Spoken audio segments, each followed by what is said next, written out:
Hello. This is going to be my second statistics kind of probability, kind of miscellaneous maths question that I'm going to be doing today.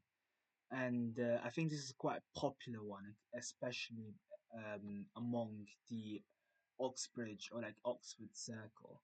I know one of the tutors has actually gone through or asked this question in a live stream.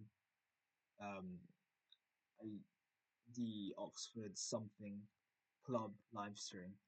But yeah, so I recently have been asked this in a mock interview, and so I want to share my solution to it. At least, like, because I didn't actually get to the correct answer, because I'm rubbish at these kind of questions.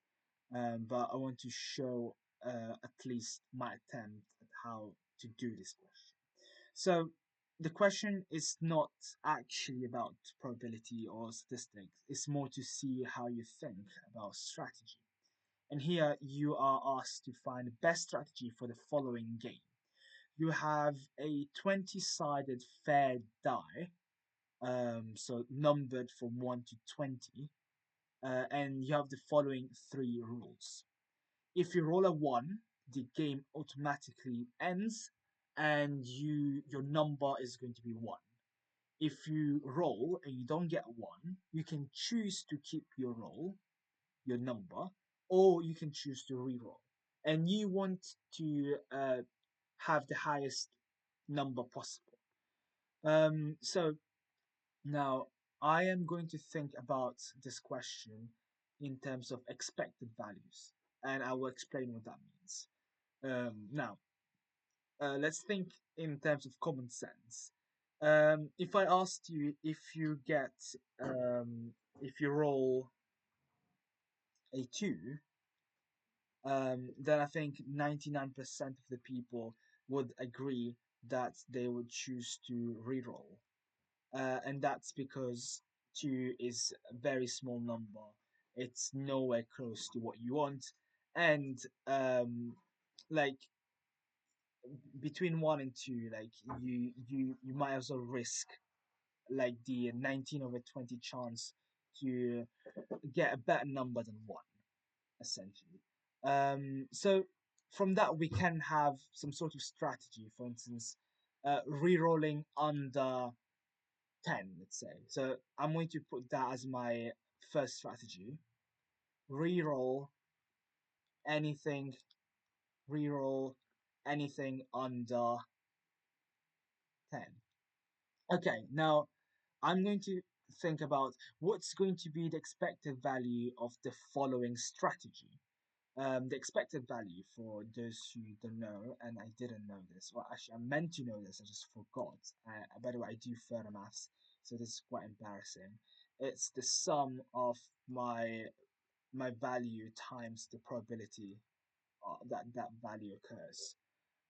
So essentially, um, what I need to think about, under what conditions is my game going to end? So game ends according to this strategy if I roll a 1 because of rule 1, a 11, a 12, a 13, a 14, a 15, a 16, a 17, 18, 19, and 20.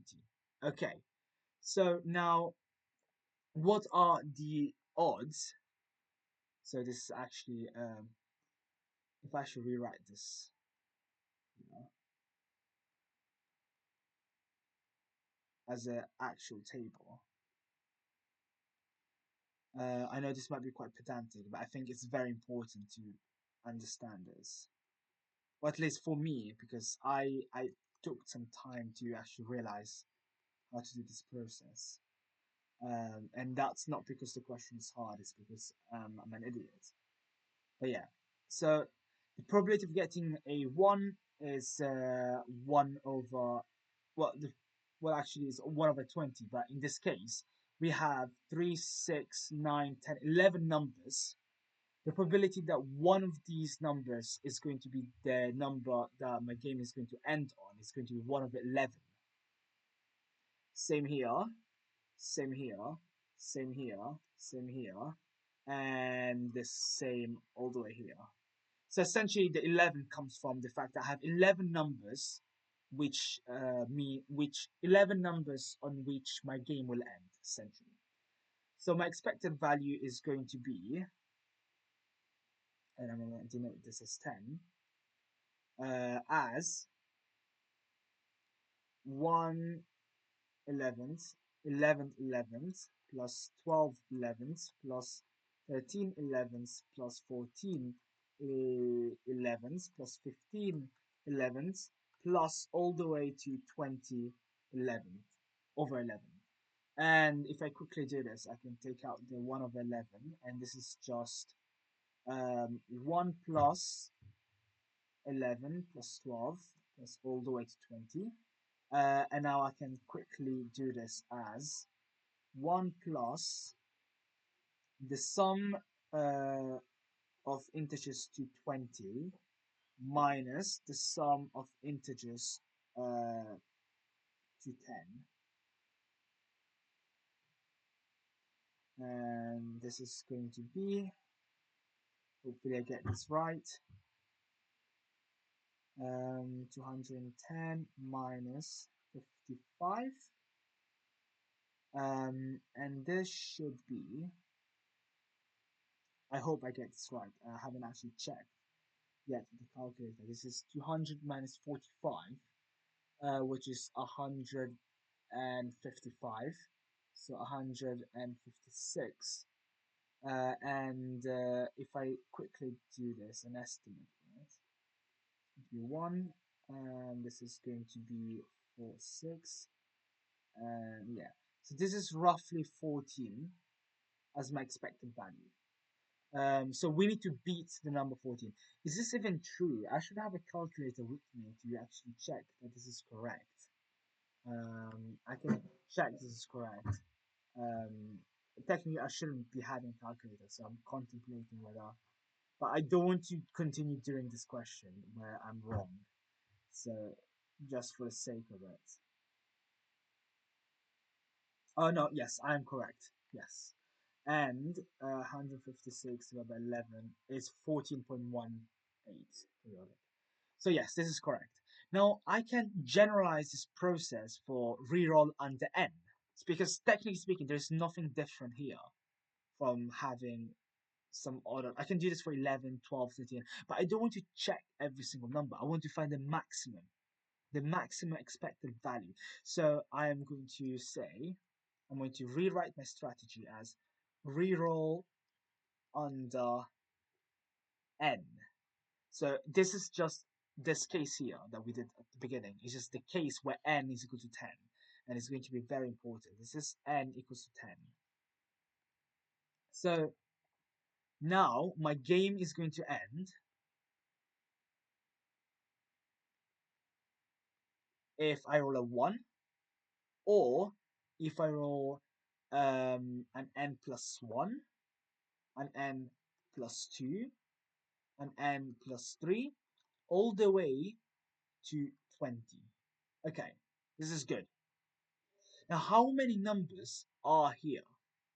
So this is going to be from n plus 1 to 20 is going to be 20. So actually, I'm going to say dot numbers under number of numbers under which the game ends is going to be, if we ignore the 1 for now, 20 minus n plus 1 plus 1. This is correct. No, this is not correct.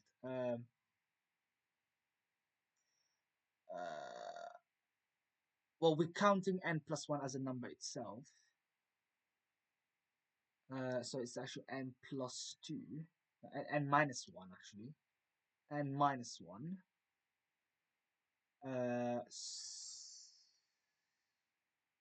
And we're counting 20 as a number as well, so n minus 2. No, n minus 1, minus 2, n minus 1, yeah. So this is going to be.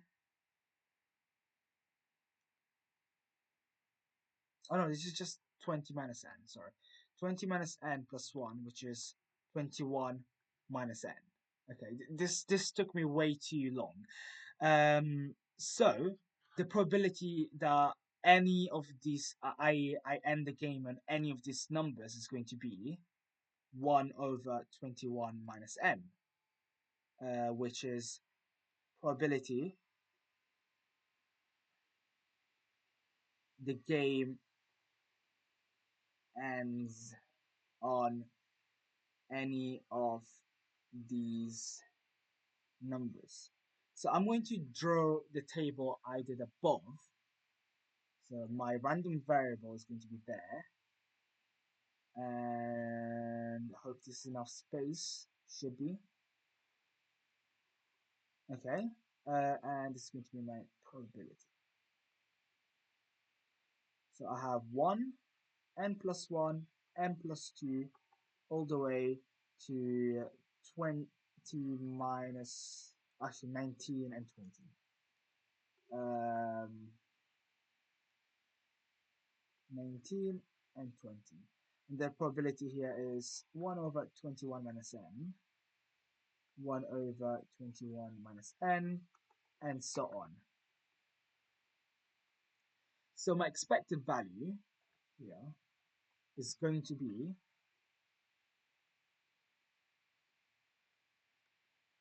the probability times 1 plus n plus 1 plus n plus 2 plus all the way to 20. Now, 1, 2, 3, 4, 5. So I'm going to have how many ends? Well, actually, don't really know how many ends I'm going to have. So this is going to be, hold on. How do I do this? Oh, this is why you should do maths. It's at like what 10 in the night. Can't even do this. It's embarrassing. How do I do this? How many ends do I have? The thing is, I'm so tired. I'm genuinely tempted to just go on Google and ask. But yeah, this is going to be uh 1 plus um the sum from n plus 1 to 20.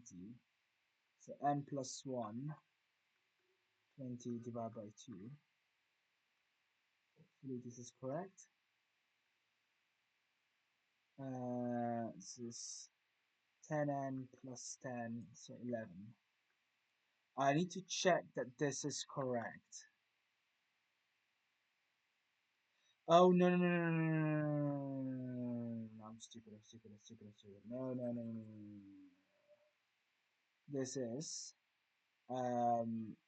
sum of integers all the way to 20 minus sum of integers all the way to n or n plus 1? No, n.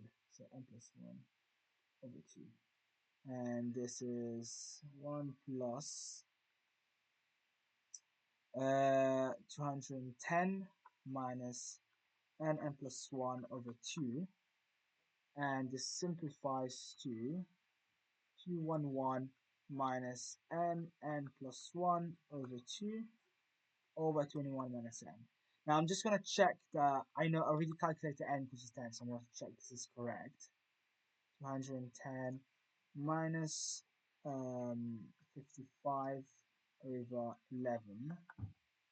This is going to be, well, actually, this should be this. Is that is correct?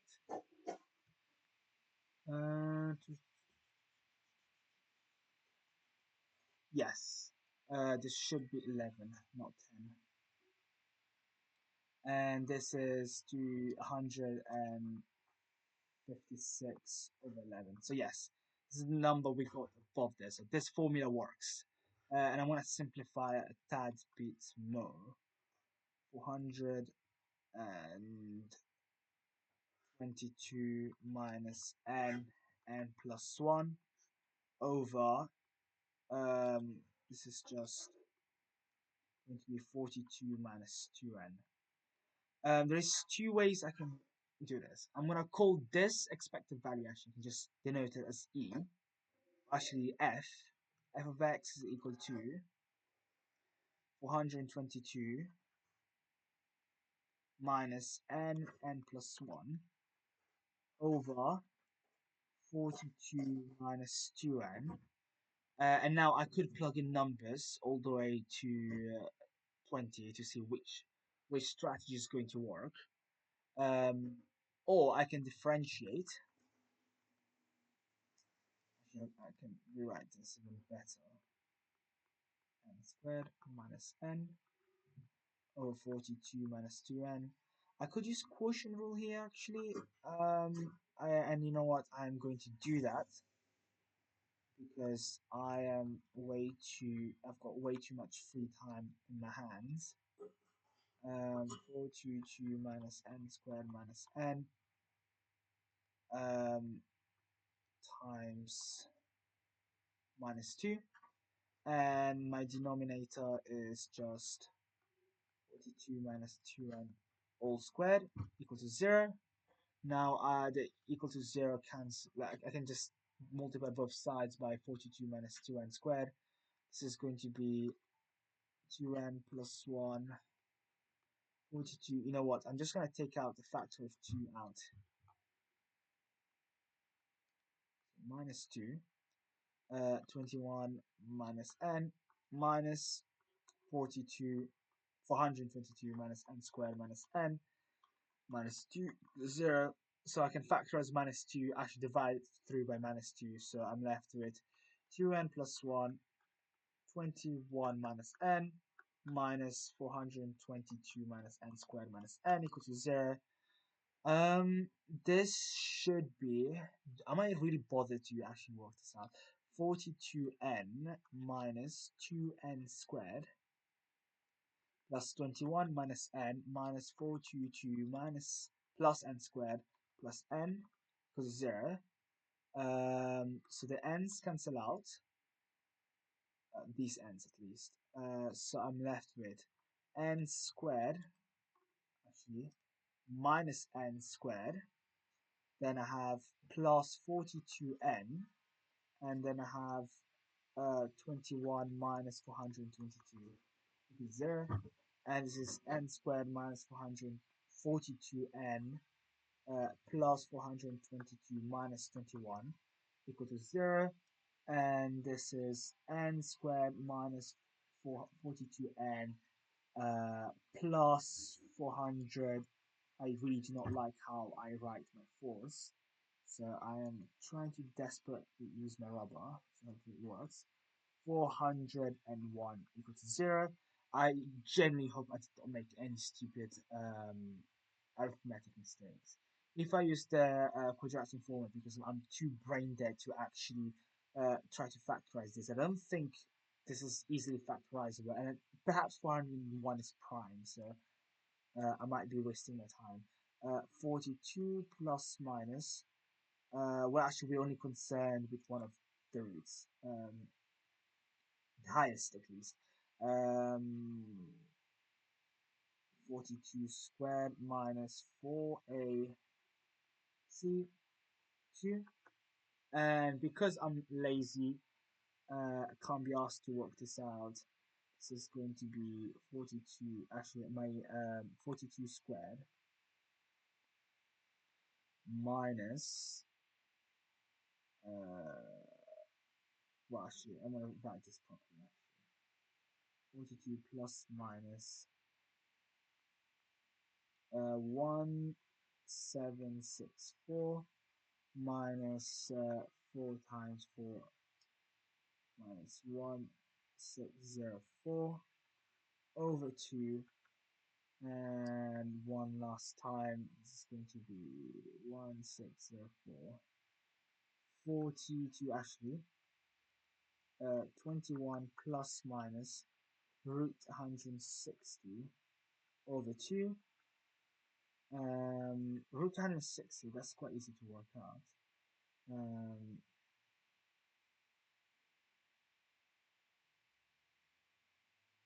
21 plus minus 6.3. We're going to take the negative because positive is above 20 and that's not possible. We are left with 21 minus 6.3, which is, actually I want to say 6 for the sake of simplicity. This is so embarrassing. This is 15. So, X15 is best strategy. The best strategy, the best strategy is to re-roll under 15. And I'm actually quite proud of this because we went from, yeah, a lot of work. This is quite interesting. You could actually not have to go through this like process and actually plug in values and find it for yourself. And you know this is going to have what, one maximus or something? Well, actually technically two.